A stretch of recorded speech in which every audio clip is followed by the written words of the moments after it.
How to make your relationship stronger forever. हमेशा के लिए आप अपने रिलेशन को स्ट्रोंग बना के कैसे रख सकते हो, क्योंकि रिलेशनशिप में कहीं तेजीस आते हैं, रिलेशनशिप में कहीं ऐसे फेज आते हैं जहाँ पर आपको लगता है कि आप दोनों का रिलेशन बहुत ज़्यादा स्ट्रोंग है। कई बार आप दोनों को ऐसा लगता है कि एक दूसरे को समझते नहीं, कई बार ऐसा लगता है कि रिलेशन ख़त्म हो गया। तो ये जो स्ट्रोंगनेस आपके रिलेशन में हमेशा रहनी चाहिए वो होती है आप दोनों की अच्छी ट्यूनिंग के कारण। वो चीज़ें पॉसिबल होती है कि आप दोनों की अंडरस्टैंडिंग है एक दूसरे के लिए वो बहुत अच्छी हो। तो उनको डेवलप करने के लिए, अंडरस्टैंडिंग अच्छी करने के लिए, रिलेशन को बेटर और बैलेंस रखने के लिए कुछ चीज़ें बहुत ही ज़्यादा इंपॉर्टेंट होती है जो इस वीडियो में आपको सिखाऊंगा कि इन वे में आप अपने रिलेशन को हमेशा के लिए स्ट्रॉन्ग बना सकते हैं। इनके लिए क्या क्या चीज़ें ज़रूरी है जो साथ साथ आप दोनों की अंडरस्टैंडिंग को भी बढ़ाएगी। सबसे पहली चीज़ होती है कि आपको कुछ टाइम के बाद तो अपने पार्टनर को मिलना चाहिए। जो लोग बहुत ज़्यादा लॉन्ग डिस्टेंस रिलेशनशिप में, तो ज़्यादातर लोगों के रिलेशन लॉन्ग डिस्टेंस में होते हैं, उनको एटलीस्ट अगर पॉसिबल है 3 महीने 4 महीने मैक्सिमम एक बार मिलना चाहिए। यानी कि साल में सिर्फ 3 बार होता है, ठीक है। तो इतने टाइम में तो मिलना चाहिए। हर दिन मिलना कोई ज़रूरी बात नहीं। अगर आप पॉसिबल है तो हफ्ते में मिलते होगे, या पॉसिबल है तो मंथ में आप 4 बार 5 बार मिलते हैं, ठीक है, अगर सेम सिटी में है। लेकिन जिनका बहुत ज़्यादा लॉन्ग डिस्टेंस है उनको साल में 3 बार या 4 बार तो मिलना चाहिए। अब इससे क्या होता है कि मिलने का एक अलग इम्पोर्टेंट है रिलेशनशिप में। एक तो सामने किसी पर्सन को देखते हो तो उनके लिए एक दूसरे का ट्रस्ट है ना, वो बिल्ड होता है, क्लियरिटी होती है, कन्फ्यूज़न दूर होती है। कई बार लोगों के रिलेशन आज के टाइम पे इंटरनेट के जरिए जो स्टार्ट होते हैं उनके लिए मिलना बहुत ज़्यादा ज़रूरी है। जब भी उनकी कैजुअल ऐसे ही 3-4 मीटिंग नहीं होती तब तक उस रिलेशन में कहीं ना कहीं छोटी छोटी कन्फ्यूज़न रह जाती है। और फ़ोन पे ही आपको लगता है कि आपने बहुत जान लिया, बहुत समझ लिया, लेकिन नहीं, ये पॉसिबल नहीं है। मिलने का बहुत ज़्यादा इम्पोर्टेंट है। इसके ऊपर मैं अलग से वीडियो बनाऊंगा कि क्यों मिलना बहुत ज़्यादा ज़रूरी है। लेकिन यहाँ पे सिर्फ ये कह रहा हूँ कि आपको कभी कभार मिलना चाहिए। अदरवाइज़ लोगों का क्या होता है ना कि वो इंटरनेट से ही रिश्ते बना लेते, उनका रिलेशन बन गया और टूट भी गया। मोस्ट ऑफ रिलेशन बिना मिला टूट जाते हैं, ठीक है ना। तो एक दिमागी रिलेशन था, ठीक है, रियल में वो प्लान में आया नहीं। जैसे कहीं काम हम सोचते लेकिन कोई एक्शन नहीं लेते, बिल्कुल वैसा। दूसरी चीज़ के do something for your partner. कभी कभार आपको अपने पार्टनर के लिए कुछ करना चाहिए। हम बहुत सारी चीज़ें कहते हैं, वीडियोस में डिस्कस करते हैं कि आपको बहुत ज़्यादा केयर नहीं करनी चाहिए, अवेलेबल रहना नहीं चाहिए, ये नहीं करना चाहिए, वो नहीं करना चाहिए। अब कई लोगों का तो ऐसा माइंडसेट बन गया है कि कुछ नहीं करना चाहिए, ठीक है। तो रिलेशन की जो मेन चीज़ है, जो मैं बार बार आपको कहता हूँ कि चीज़ें हमेशा चलती है बैलेंस से।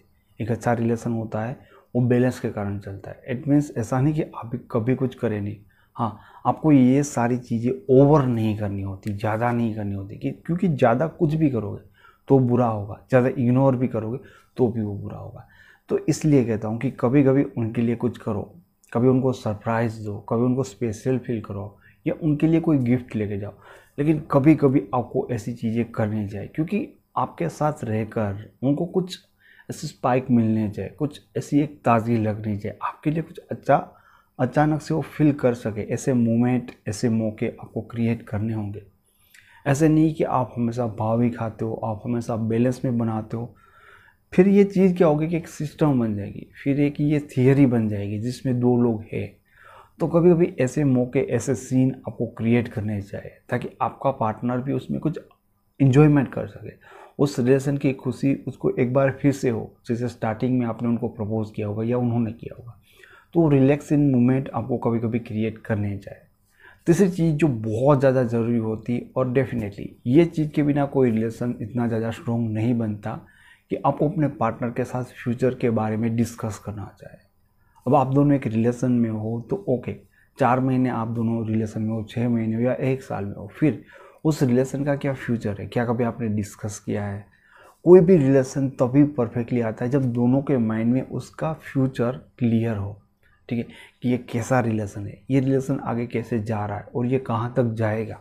जब आप इनके बारे में डिस्कस करते हो, प्लान बनाते हो, तो एक विज़न क्लियर होता है, क्योंकि एक टीम की तरह आपको साथ में आगे बढ़ना है। तो टीम का एक डिसाइडेड गोल होता है। कई बार आपने अपने दिमाग में सोच लिया कि आगे आगे ये रिलेशन अभी यहाँ पर है, तू मतलब टेंशन मत दे, मैं सोचूंगा, मैं करूंगा, ऐसा नहीं। सामने वाले को भी आपके थॉट्स क्लियर होने चाहिए कि एग्जैक्टली आप इस रिलेशन के बारे में क्या सोचते हो, आप इस रिलेशन को कैसे देखते हो और आप इस रिलेशन को कहाँ लेकर जाना चाहते हो। ये बहुत ज़्यादा ज़रूरी है कि आप इन चीज़ों के बारे में डिस्कस करें। चौथी चीज़ और बहुत ज़्यादा इम्पोर्टेंट कि आप दोनों को ही एज अ पार्टनर आपका क्या रोल होता है, वो चीज़ें बहुत ही क्लियरली समझ में होनी चाहिए। जस्ट ऐसी चीज़ नहीं कि एज अ पार्टनर आपको उनका ख्याल रखना है, आपको उनकी केयर करनी है, ईमानदार रहना है और बहुत ज़्यादा प्यार करना है। ये पार्टनर नहीं। एज अ पार्टनर क्या होता है नहीं कि आप ऐसे एक पर्सन हो कि पूरी दुनिया में उन्होंने आपको पसंद किया, तो जब उसकी लाइफ में कभी ऐसे कुछ क्राइसिस हो जाए, ऐसे मोमेंट बन जाए, तब सबसे इम्पोर्टेंट पर्सन उनके लिए आप हो, तो आप उनका साथ देने जाए। मैंने रिसेंटली एक पर्सन से बात की जिनका बहुत अच्छा रिलेशन था, तो उनका जो टाइम चल रहा था वो ब्रेकअप था, दोनों के बीच में फाइट थी और उनके कोई करीबी, उनके पार्टनर के बहुत नज़दीक के पर्सन एक्सपायर हो गए थे। तो उस पर्सन ने उस टाइम में भी उनसे बात करना ज़रूरी नहीं समझा। तो उनके पार्टनर के मन में उनकी एक इमेज बन गई कि अब किसी भी हालत में इस पर्सन के साथ मुझे कंटिन्यू नहीं करना। तो जब कभी ऐसे कुछ प्रॉब्लम होता है आपके पार्टनर के साथ जहाँ पे वो बहुत ज़्यादा दुखी और आपको क्लियरली पता है कि अभी उनको आपकी ज़रूरत है, तब ऐसे टाइम पे आपको अपने जो प्रॉब्लम्स होते हैं उनको रियल में भूल जाना चाहिए कि आप दोनों के बीच में कौन सी फाइट चल रही है, क्योंकि तभी कुछ चीज़ें मैटर नहीं करती। अपने ईगो को, अपनी चीज़ों को तभी लेट गो करना चाहिए।